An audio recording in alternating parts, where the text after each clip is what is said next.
लावणीविषयी या गोष्टी तुम्हाला माहीत आहेत का? चला तर मग जाणून घेऊया अननोन फॅक्ट्स अबाउट लावणी. लावणी हा शब्द लावण्य म्हणजेच सौंदर्य यातून आला आहे. सुरुवातीला लावणी ढगर समाज सैनिकांचं मनोबल वाढवण्यासाठी सादर करत असे.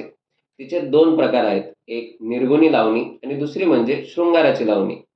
लावणी सादर करण्याचे देखील दोन प्रकार आहेत. एक फडाची लावणी आणि दुसरी म्हणजे बैठकीची लावणी.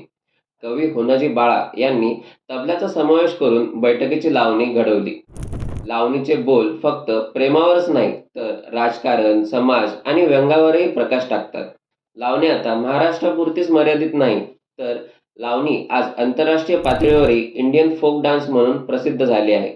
म्हणूनच लावणी म्हणजे फक्त नृत्य नव्हे, तर महाराष्ट्राच्या इतिहासाचं आणि समाजाचं प्रतिबिंबच आहे. तर तुम्ही कधी अशी लावणी बघितली आहे का? आम्हाला कमेंट करून सांगा. आणि अशाच नवनवीन माहितीसाठी आमच्या चॅनलला सबस्क्राईब करायला विसरू नका, कारण तुम्हाला माहीत असणं गरजेचं आहे.